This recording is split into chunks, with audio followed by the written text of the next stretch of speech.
is a great honor for me to welcome you as we celebrate the many accomplishments of two remarkable individuals, and to present the 10th George C. Marshall Foundation Award to former Secretary of State Madeleine Albright, and the second George C. Marshall Foundation Humanitarian Award to the co-founder and co-CEO of the Carlyle Group, David M. Rubenstein.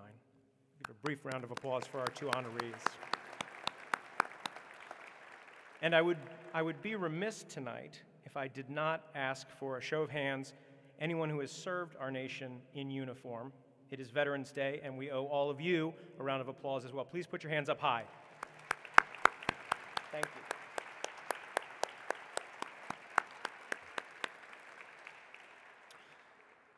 Well, I think it's extremely, first of all, you should all sit down.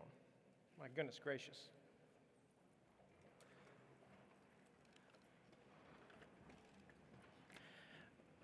Well, it's extremely fitting that we gather here this evening in this beautiful space.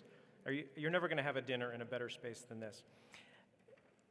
Because this is an institution that's dedicated to portraying individuals and Americans who have shaped our nation's history, its development, its culture. So for their government service, for their patriotic philanthropy, for their commitment to promoting the very best of what it means to be Americans, surely our honorees tonight are in suitable company in this wonderful building. And surely it is appropriate that an event that bears the name of George Catlett Marshall take place here. After all, few left their mark on 20th century America more indelibly than he did. Marshall the soldier, the architect of victory in World War II. Marshall the statesman, the architect of the peace. And Marshall the quintessential public servant, the leader and man of character. So I welcome you tonight on behalf of the George C. Marshall Foundation. Through our museum, research library, archives, and educational programs, the Foundation is the place where the values that shaped and motivated Marshall are kept alive. Our intention is to return George C. Marshall to his rightful place at the forefront of public consciousness as a paradigm of selfless service and integrity. Well, I've probably gone on already too long. After all, I am speaking of a man whose advice to George Kennan on establishing the framework of the Marshall Plan was this long-winded sentiment: avoid trivia.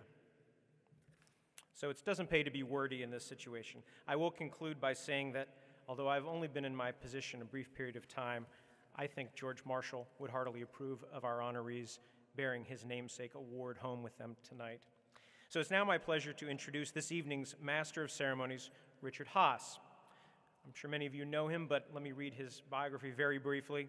Dr. Haass is the president of the Council on Foreign Relations, an independent, nonpartisan organization devoted to issues of foreign policy and international relations.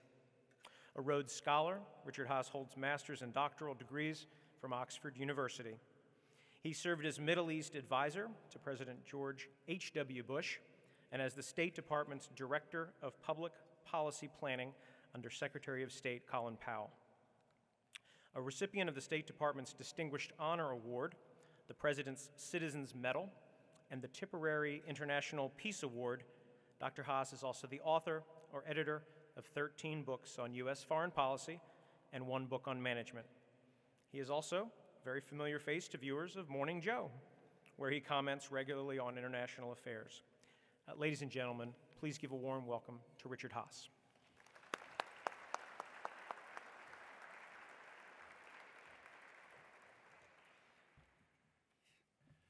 Well, good evening. Thank you, Dr. Levingood. I'm really pleased and honored to be here tonight to celebrate the legacy of George Marshall and the foundation and all the good works that they do. Great honorees, and what better day than Veterans Day to bring all of us together. I want to begin with a few words of George Marshall. Now, we'll try to, as Paul already mentioned, live up to his injunction to avoid trivia.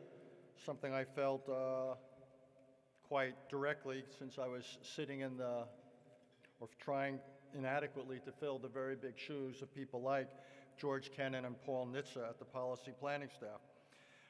First off, as it's okay, I understand, to call George Marshall General Marshall or Secretary, but not General Secretary or Secretary General. That's what passes for a foreign policy joke. We won't make that mistake again. He really was the iconic soldier statesman of American history. If Winston Churchill was arguably the greatest person of the 20th century and its most quotable, Marshall comes in a close second. If you look at what he did and you read what it was he had to say and write. Like most military men, he did not glorify war. He said at one point, the only way human beings can win a war is to prevent it. Marshall was all about service, and so the match between what he stood for and the four people we're honoring tonight could not be a better fit. Madeleine Albright, permanent representative at the UN, 64th Secretary of State, or 64 as she's known to her friends, but also what she's done outside of government, in the classroom and as a public intellectual and as a tireless advocate of democracy and human rights. David Rubenstein, who worked in the Carter administration and the White House, co-founded and built Carlisle, and now is giving back and is setting a standard for patriotic philanthropy. I've come to think of David as America's Mr. Fix-It. If it's broken, he will be there to make it whole. I should also say, in the spirit of conflicts of interest, David is the chairman of my board. Madeleine's been on it for years. Steve Hadley, who also is speaking tonight, is on the board. Only Michael Beschloss is not. The good news is we have his wife. Steve, as you know, is both Deputy National Security Advisor and National Security Advisor. He chairs now the Institute of Peace. Michael, or as he's known in our house, the historian Michael Beschloss. So it took me years before I realized the historian were not his first names. Michael writes public history in the best sense. He makes it accessible. And I think one of the lessons of the last few years is we should learn that we can't assume things. And we can't assume that the history that is at the core of this country's DNA automatically or necessarily gets passed on. In fact, it does not. And it's because of people like Michael Beschloss, Madeleine Albright, and others writing the kinds of books that they do that we preserve our legacy, and hopefully, indeed, we do pass it on. I'll say a bit more about each later, but I think it is important that, like Marshall, public service is at the heart of what they've done. And what's so interesting is there's no one way to do it. You can do it in government, you can do it in the private sector and give back, you can do it in non-governmental organizations, you can do it in the academy. There's all different ways of serving this country, and the four people you will hear from tonight have done just that. Another one of Marshall's dictums, pithy as always, was, quote, "Don't fight the problem, decide it." So I have defined at this point that the problem is quite simple, that I am all that stands between all of you in this room and dinner. So I will therefore decide the problem, ask only that you enjoy your meal and the conversation with those who are around you. We will resume the program after dessert and coffee, or as I expect more often than not with this crowd, the decaffeinated coffee. So again, enjoy your meal, enjoy the conversation, and we will be back to you presently.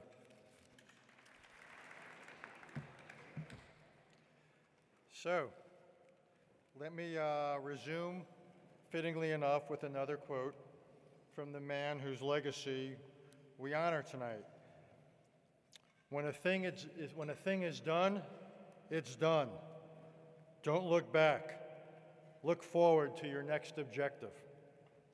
Ladies and gentlemen, dinner is done. Our next objective is to get on with the business at hand. So my business at hand is to introduce Michael Beschloss. Essentially, I'm introducing the introducer, which is like being at the wedding and being the first cousin once removed. Michael, as I said before, is one of this country's leading historians, and his focus is the history of presidents. If you had not read his most recent book, his 10th, Presidents of War, you should. It is compelling and it is important. I should add that Michael and I go back at least 3 decades, maybe more. He's a true friend. As you will see, he doesn't just speak in sentences, he speaks in paragraphs, even pages. And what you may not know is Michael has arguably the coolest Twitter feed going. What it really is a regular feed of photographs that tell the story of this country and in many ways provide the necessary context to the torrent of news that is coming at us. So if you do follow people and you're not following Michael, add to his followers, even though he already has more than twice as many as I do. Michael, the floor is yours.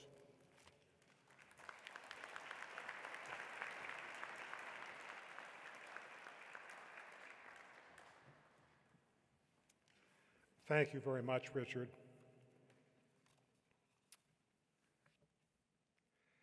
It was election night 1980. Ronald Reagan had just defeated Jimmy Carter. One of Carter's top staff aides was a 28-year-old named David Rubenstein, who was Carter's deputy assistant for domestic affairs.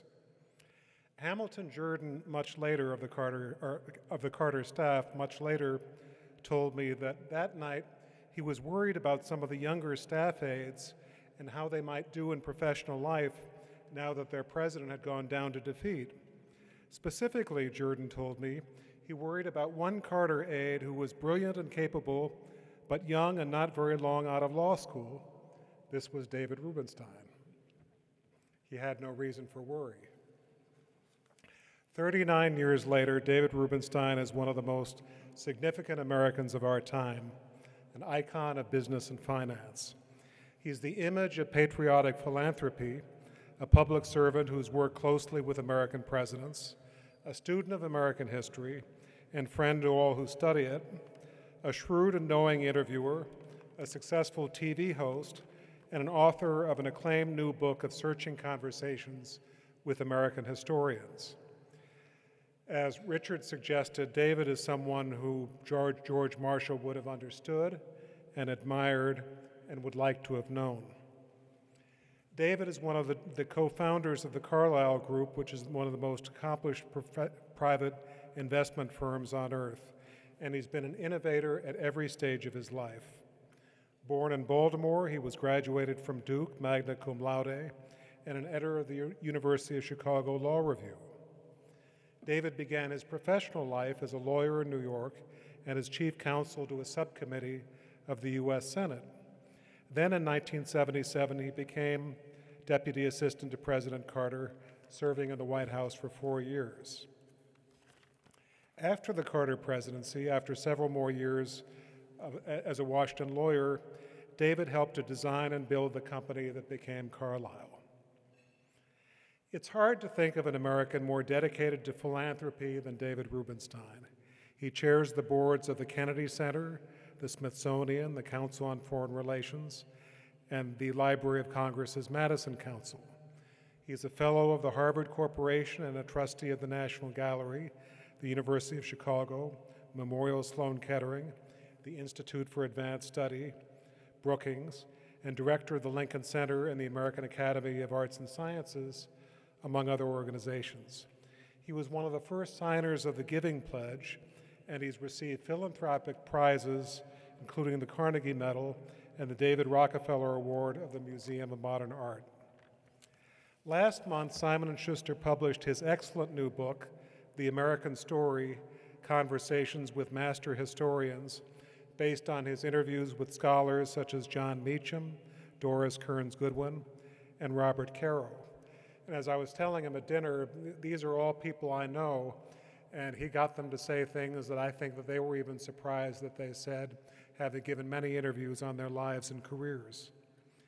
Of this book, Bill Gates has rightly said, with his legendary passion for American history, David Rubenstein's conversations with scholars and authors bring our country's story to life in a new way. Gates says the American story illuminates the humanity, motivations, and lesser-known stories behind some of our country's most notable leaders with lessons that are important for all of us today. That's what Bill Gates said. I think all of us can agree that the Marshall Foundation has made a tremendously wise choice to give this award tonight to David M. Rubenstein.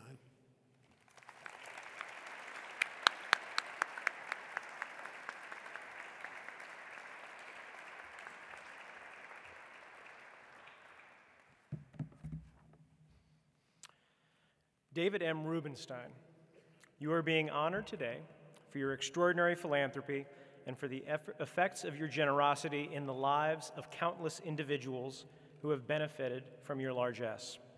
A native of Baltimore, Maryland, you are a magna cum laude and Phi Beta Kappa graduate of Duke University. You earned a law degree at the University of Chicago, where you were an editor of the Law Review. You served as a deputy assistant to the president for domestic policy in the Carter administration. In 1987, you co-founded the Carlyle Group, one of the world's largest private equity firms. The Carlyle Group has grown so that today it manages over $200 billion from 35 offices around the world. You have provided philanthropic support of educational institutions in the public school, such as the public schools of Washington, D.C., Duke University, and other academic institutions. Like George C. Marshall, you have excelled as a strategic thinker, a problem solver, a visionary, and a friend of education. Like General Marshall also, you have worked thoughtfully and innovatively to ensure that citizens of the American Republic be better informed about the history of this great land. We are honored, therefore, to present you with the George C. Marshall Foundation Humanitarian Award on this date, November 11th, 2019, in Washington, D.C.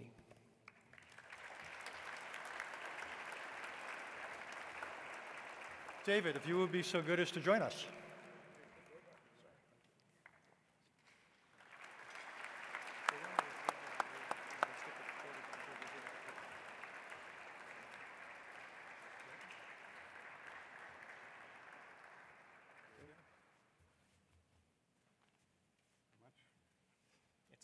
It's heavy.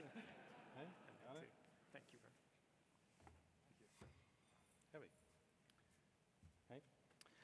Well, thank you for those kind, overly generous, and not quite accurate remarks.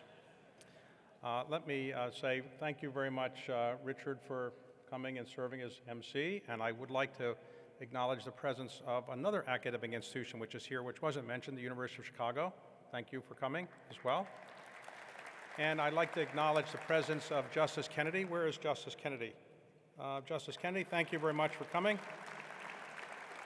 And my former colleague from the Smithsonian, Barbara Barrett, now the Secretary of Air Force. Where is the Secretary of Air Force? Thank you very much for coming. And I'd just like to thank all of you for giving up some of your evening to be here. And to be honest, I didn't expect to be here. Let me explain what happened. The people from the George Marshall Institute came to see me, and they talked about this award, and I said, I don't deserve this award. George Marshall was one of our greatest leaders. He served in national government at great levels. I was a junior White House aide. You need to find somebody that's much more comparable to him, like the people you've honored before, Colin Powell and so forth. And they said, well, we have that. So what do you mean? Well, we're going to honor Madeleine Albright. I said, okay, well, what do you need me for? Well, they said, it's affirmative action. We need to have somebody else. So I'm the affirmative action person for Madeleine because she's the person who really deserves this award. And I thought that that was probably, something that would be appropriate for me to be on the stage with Madeleine, only because she and I worked together in the White House many years ago. And at that time, as a junior White House aide, she had the most difficult job in Washington. Her former boss was Secretary of State Ed Muskie, and her then boss was Zbigniew Brzezinski, and they hated each other. and she had to navigate between that. And being able to do that enabled her to have the skills that she needed later to serve as a great Secretary of State. So Madeleine, I taught you everything that you knew in those White House days about how to navigate between your two bosses. I told my children earlier today that I was going to get this award, and my children are like many children who don't know much about history. I said, I'm going to get the George Marshall Award. And they said, George Marshall, is he a private equity person? No. Is he a philanthropist? No. Is he an interviewer? No. Then why are you getting the award? And I said, well, it's an affirmative action thing, and I'm getting it because Madeleine Albright really deserves the award. But they said, Dad, you really don't deserve the award because George Marshall was a great man, and you're nice, but not quite at that level. I said, I know that. And in fact, somebody else told me that today, and I just wanted to read this. I have to be honest. This was a letter that came into my possession earlier today from somebody else who didn't think I should be here. This is a letter from George C. Marshall. It was to Paul Levengood. It says, Dear Paul, I'm sorry that I cannot join you this evening, but I'm with you in spirit. I had hoped to attend in person, but visas are harder to get these days. Not sure why that is. I appreciate all that you have done to support my legacy by providing awards to distinguished leaders who have served our country well. Madeleine Albright is certainly an American who is in the long line of Americans who have served our country so nobly over many years. She follows quite well some of your earlier nominees like Colin Powell, George H.W. Bush, Bob Gates, and Henry Kissinger. But this other fellow I am not so sure about. He apparently helped get inflation to 18% when he served in the Carter White House, and he's not been invited back to government since then. And he is in something that I have never heard when I was around, private equity. What is that? And is private equity something which can justify an award with my name on it? In the future, please be certain that any awards named after me are given to those who clearly have done something of which I can be proud and which I can understand. Private equity does not cut it for me. I'm sure Mr. Rubenstein may have some virtues, but I really do not see a need to meet with him. Best regards, George C. Marshall. So my children and George C. Marshall agree that I probably don't deserve this award, and I'm really the affirmative action candidate. But while I have your attention, let me just say that yesterday at Mount Vernon, I had the honor of interviewing George Washington. This is a person who plays George Washington. His name is Dean Mallis, and he's played him for maybe 15 years or so, and he knows George Washington cold. And so I was thinking about that, and I thought, George Washington, what is so terrific about him? Why do we honor him so much? Well, because he was the indispensable man for his era, but also he did three things that I always thought were quite incredible. He was our general during the Revolutionary War, and without that, of course, we probably wouldn't have won the Revolutionary War. He presided over the Constitutional Convention, and without his presiding, we probably wouldn't have had a Constitution and probably wouldn't have been ratified. And then, of course, he served as our first president. But in each of these cases, he chose not to have a lot of fanfare about his position, and after each position was fulfilled, he laid down his sword, he went back to Mount Vernon, and he took the highest title, again, that you can have in our country, which is citizen. And that's what he really wanted to be, just a citizen, and really not take on the honors that maybe he could have had, or not become a king like many people in Europe thought he would be after he won the Revolutionary War. And in so many ways, I was thinking about it, that is like another George from Virginia, George C. Marshall. George Marshall really took on jobs that he didn't really want to do, but he did them because the country needed him. The truth is, he was the most prepared person in our country to lead the D-Day invasion, and he had been prepared for that, and he wanted to do that. But in the end, he said it was up to the president, and President Roosevelt chose Dwight D. Eisenhower because he said, I need you with me, because George Marshall was the indispensable chief of staff of the military, and really Roosevelt didn't think he could get along without him. So he decided he would do what was in the best interest of his country and not lead the D-Day invasion and serve with President Roosevelt back in Washington. Subsequently, he was appointed Secretary of State.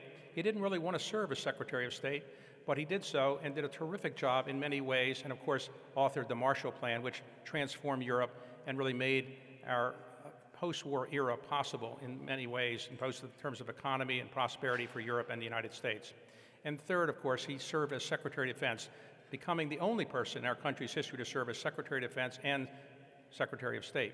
And he didn't want to serve as Secretary of Defense either, but he did so because the president asked him.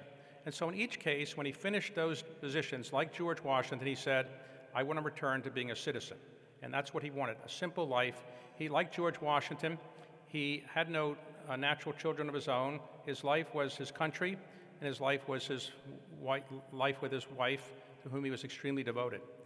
And when you think back on it, he was a man who was committed to selfless patriotism, selfless dedication to our country, the man who really put everything beneath personal pride and privilege. What he really wanted was to help his country, to make his country the finest country in the world, and to serve his country.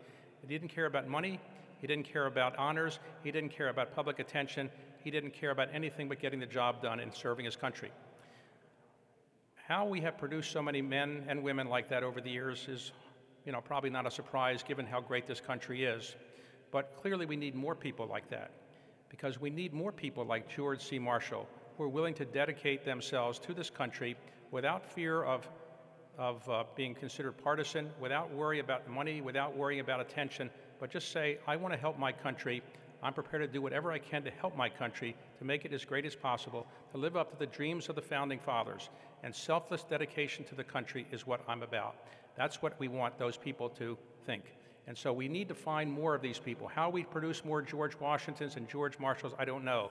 But clearly we have not an abundance of them at the moment.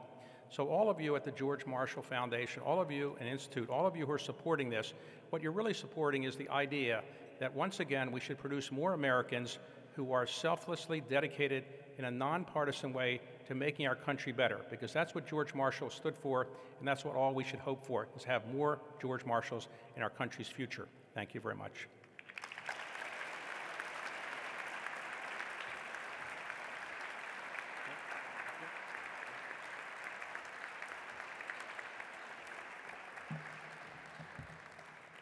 Thank you, David. And I actually think there's only one thing I disagreed with, what you said. I actually think George Marshall would have been just fine with having you getting this award in his name. That said, your timing is good. Your ability to have given back as much as you have would not be the same were there a wealth tax. Say one other thing about David. I want to congratulate David. Good news in the Rubenstein family. A new grandson in the last few days named Grant.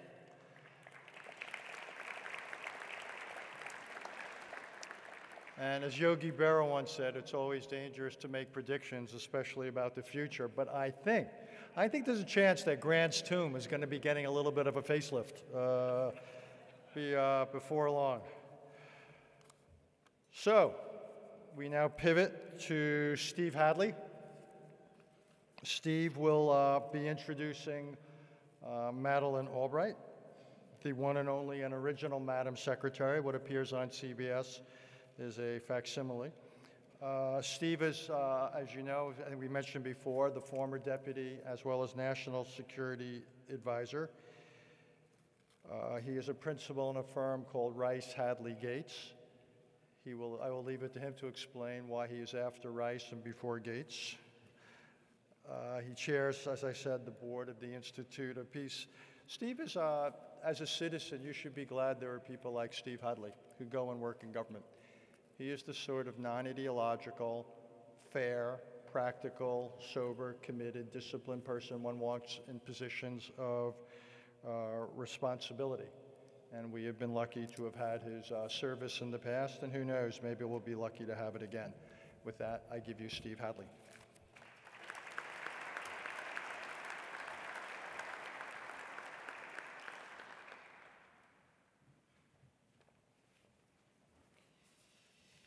Thank you, Richard, and thank you, Dr. Levengood and the Marshall Foundation for hosting this very special evening tonight.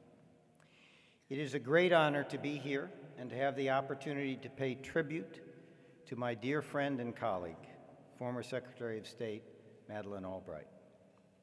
Her recognition tonight is particularly appropriate given the purpose of this evening's event, to commemorate the anniversary of the Marshall Plan and to honor those individuals who have continued to uphold George Marshall's vision for a Europe whole, free, and at peace. and I cannot think of anyone else more deserving of this recognition than Secretary Albright. Madeleine has for years been known for breaking barriers and challenging the status quo, using both her formidable presence and her quick wit. A few days after she was sworn in as the first woman to serve as Secretary of State, Henry Kissinger introduced her at a public event and welcomed her into the fraternity of Secretaries of State. Without missing a beat, she replied, "Sorry, Henry, but it's not a fraternity anymore." The first President Bush was known for saying, "Read my lips." And Secretary Albright cleverly repurposed the line and started telling folks, "Read my pins." As the Middle East peace process dragged on, the Secretary wore a turtle to suggest more speed, then a snail to highlight her impatience, and finally, when the grumpy old men on both sides of the table failed to reach an agreement, she wore a crab. Anyone who has had the honor and privilege of working with or for Madeleine knows that she has always led with conviction, principle, and hope. Let me offer you just two testimonials. This from Secretary of Defense Robert Gates. Madeleine has served our country with great dignity, skill, integrity, and spirit. From touring the Casbah in Algiers with her in 1979 to drawing on her counsel when I was Secretary of Defense, I have always been proud to call her my colleague and my friend. And this from former National Security Advisor Susan Rice. In the pantheon of living national security leaders, Secretary Albright is unmatched for the combination of her wisdom, efficacy, policy leadership, and support to young leaders. I am so proud to count her as an invaluable mentor and dear friend. These sentiments speak for all of us here tonight. Of course, Secretary Albright has continued her inspiring work after leaving office. She's the author of several New York Times best-selling books, teaches at Georgetown University, runs a well-regarded consulting firm of which you might have heard called the Albright Stonebridge Group, chairs the National Democratic Institute, and occasionally moonlights, as Richard said, as an actress appearing as herself in popular shows such as Madam Secretary and Parks and Recreation. She is, in short, a superstar. And in preparing these remarks, I read the commencement address that Secretary Albright delivered at Harvard University in 1997, 50 years after her predecessor, Secretary Marshall, gave the commencement address there to announce the Truman administration's plan for Europe. What Madeleine said that day still resonates. She said that the generation of Marshall, Truman, and Vandenberg were determined to build a lasting peace. And the message that generation conveyed was that this time, America would not turn inward. America would lead. She went on to say that because the situation we face today is different from that confronted by Marshall's generation, we cannot always use the same means, but we can summon the same spirit. We can strive for the same sense of bipartisanship that allowed America in Marshall's day to present to both allies and adversaries a united front. We can invest resources needed to keep America strong economically, militarily, and diplomatically, recognizing, as Marshall did, that these strengths reinforce each other. We can act with the same knowledge that in our era, American security and prosperity are linked to economic and political health abroad. And we can recognize, even as we pay homage to the heroes of history, that we have our own duty to be authors of history. Secretary Albright certainly fulfilled her duty to be an author of history. So tonight, we join in thanking her for her many contributions to this great nation, to its safety, security, and prosperity, and for her wisdom, grace, and good humor. So please join me in congratulating her on this wonderful award and in wishing her best both now and in the years to come.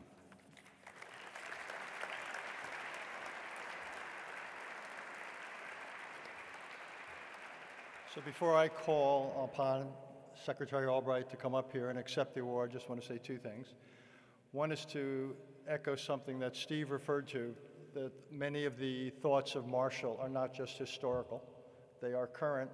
In a week in which the President of France speaks about NATO being brain dead, it's a reminder that the policies and the commitments that so many people in this room and beyond have fought for half a century, again, we cannot take for granted that they are permanent, that history is something that we make, we don't simply read about.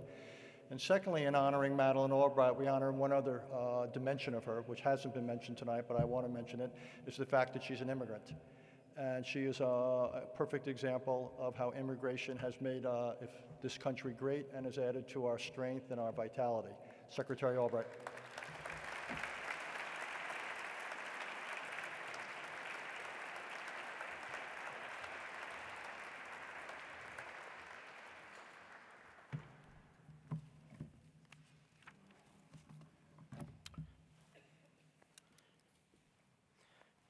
Madeleine K. Albright, you have been a professor, an author, a diplomat, and a businesswoman. From 1993 to 1997, you were the United States Permanent Representative to the United Nations and a member of the President's Cabinet.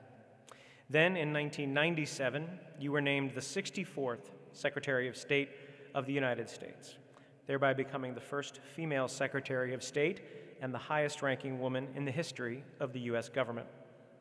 In 2012, President Barack Obama selected you to receive the nation's highest civilian honor, the Presidential Medal of Freedom, in recognition of your contributions to international peace and democracy. Dr. Albright, in 1997, the George C. Marshall Foundation established an award to commemorate the 50th anniversary of General Marshall's announcement of a program for European recovery, which soon became known as the Marshall Plan. As you know, last year marked the 70th anniversary of the commencement of this massive enterprise on behalf of Western Europe. This evening, we shall ask you to accept this award. You are being recognized for a career dedicated to public service, and in particular, you are being honored for your efforts in the noble tradition of your predecessor, Secretary of State George C. Marshall.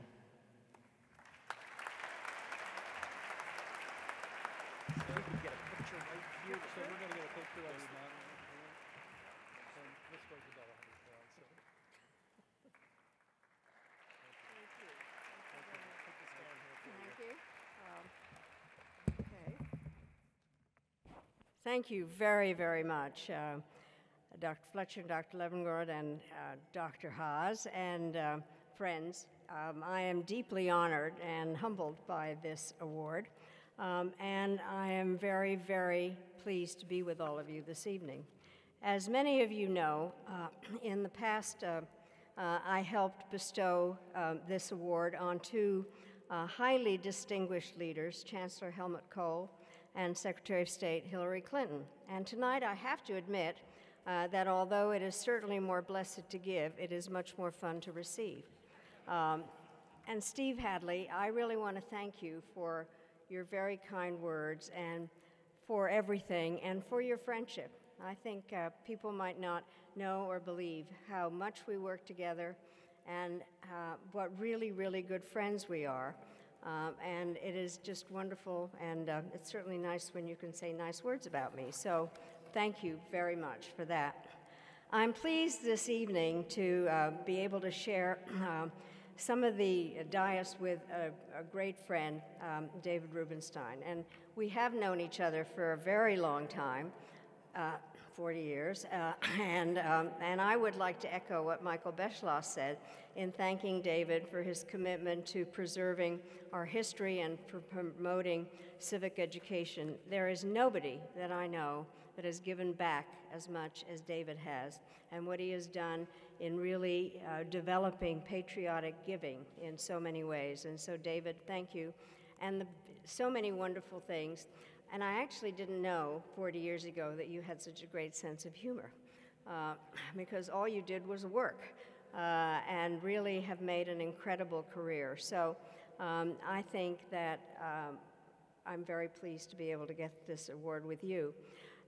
The award, I think, that I've been bestowed carries a very special meaning for me because of its source. The Marshall Foundation is the living reminder of the importance of American leadership and of the pivotal difference we can make in the life and the progress of all nations. As somebody who was born in Czechoslovakia, I can testify to the fact that the Marshall Plan held for the people of Europe and for the cause of freedom. In July 1947, the country where I was born, the cabinet voted unanimously to attend a conference in which the terms of participation would be spelled out of what it meant to be a member of the Marshall Plan. And hopes were very high that in that era of rising tension, the democratic government in Prague could serve as a bridge between East and West. But these hopes were dashed immediately when there was a call from Moscow and Stalin demanded that Czechoslovakia withdraw. And the foreign minister of the Czechoslovak Republic, Jan Masaryk, came back from his trip, and my father at the time was chief of staff. And the foreign minister said it was at that moment that he understood that he was not the foreign minister of a sovereign country. And this was a tragedy for my native country and for all of Europe and for the world. And without, I think, within 6 months, Czechoslovakia had a communist coup and became part of the land behind the Iron Curtain. My family was forced into exile. We came to the United States and sailed by the Statue of Liberty. And it's, I think, just an accident that it's exactly 71 years. We came on November 11th, 1948. And so for me to become an American, and by the way, today I watched a ceremony, a naturalization ceremony. And I love giving out the naturalization certificates. The first time I did it was on July 4th, 2000 at Monticello. I figured since I had Thomas Jefferson's job, I could actually do that. And so I was handing out the certificate, and all of a sudden I heard this man say, "Can you believe I am a refugee and I just got my naturalization certificate from the Secretary of State?" And then I went up to him and I said, "Can you believe that a refugee is Secretary of State?" My father used to tell a story about the receptions that Americans gave to those who arrived in the United States.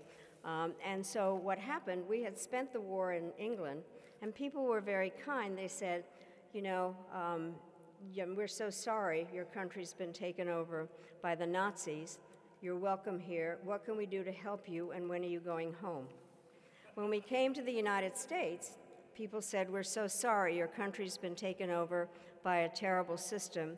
You're welcome here. What can we do to help you, and when will you become a citizen? And that was something that I grew up with. My father taught at the University of Denver, where he founded a graduate school of international affairs, which now bears his name. And under the circumstances, it was my interest in foreign policy developed in that way, and it would remain very strong. And in fact, whenever I entered a new school, I started an international relations club and made myself president. But I never imagined that I would ever get the job of Secretary of State. And it's not that I lacked ambition, it's just that I'd never seen a Secretary of State in a skirt. When I first walked down that mahogany hallway at the State Department, where the portraits of all my predecessors were that were only distinguished from each other as to whether they were clean-shaven or had beards and mustaches, I thought, when my portrait goes up, maybe the walls will shake a bit. actually they did. But I do think that what is very important is to recognize what an honor it is to represent the United States and to work with all the fine people at the State Department who have, in fact, given their lives to representing this country. Now, naturally, different secretaries make different choices about the kinds of portraits that they can have in their offices, and so, and some of them did want Thomas Jefferson, but I decided that I wanted to have George C. Marshall in my office. It's just that he was very popular and all kinds of people wanted that portrait out and wanted it in their offices. But I think that it was very important to understand the incredible role that he had played in making Europe whole and free and to make the United States understand what its responsibilities were. And at times of, and we've now heard this, he was a soldier's soldier. And I think he knew how to be at war and how to be at peace. And he was somebody that I think all of us really have looked up to, and somebody that I think understood very much what America can and should be. I do think that I don't need to tell this audience about how important it is to have leadership. And I do think that people, I think in every continent, are looking towards where the United States is at this point. And I think, Richard, what you said in terms of Macron's statements and various things, I've just come back from Berlin, and I really do think that we find it's an important time to understand who we are. And so I do think that the transatlantic relationship is one that we have to treasure and to think about in so many ways. So I am deeply, deeply honored to have anything to do with George Marshall in beyond wanting his portrait in my office and understanding the incredible role that he played.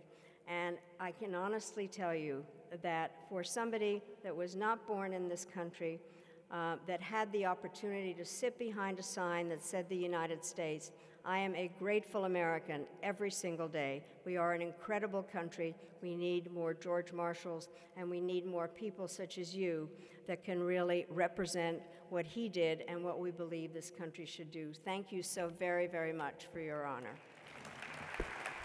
Thank you.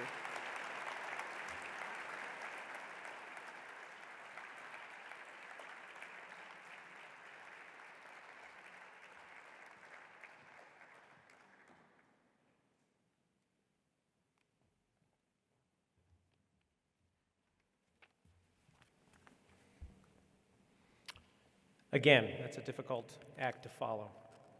Well, what an evening this has been, and I am deeply indebted to everyone. Congratulations again to Secretary Albright and to Mr. Rubenstein. You have really honored us by your presence tonight. And I have a couple thank yous I want to say just before we wrap up. I want to thank our board dinner committee that did so much to make this event happen. Jay Adams, Matt Cole, Russ Fletcher, David Hine, Tom Pritchard, Bennett Ross, and Bob Woodward. These are members of our board who worked very hard to put this together, and I really do appreciate their work. And a huge thank you to my colleagues, Alice Lee, Melissa Davis, Debbie and Paul Barron, John Rannick, and especially Lee McFadden, who are all here and worked tirelessly on this event. I really appreciate everything. And a tip of our hat also to Roxanne Ladd, our event planner. You did a tremendous job for us. Please help me give them a round of applause. And we really owe a debt of gratitude to our MC and tributors, to Richard Haas, to Michael Beschloss and Stephen Hadley. You really helped make this evening very special and very personal, which you don't always get at award ceremonies. So thank you all very, very much. And to each of you here tonight, I say thank you for helping us recognize these two extraordinary Americans whose commitment to selfless service echo that of George C. Marshall. And I would ask you that when you leave here, you take the words they both spoke about General Marshall and what his legacy means, and I ask that you consider doing whatever you can to help the Foundation return Marshall to that position he deserves. And that, ladies and gentlemen, concludes the Marshall Foundation Awards this evening. On your way out, I hope you will take a moment to take a goodie bag we have with you, or out waiting for you, I think. Lee, is that right? Waiting for you at the entrance. And please, if you notice, there's a challenge coin at your places. this is our little souvenir of the night, and I hope you will take it with you. And the VMI String Ensemble, I believe, will help play us out. So travel safely tonight, and thank you so much for your attendance.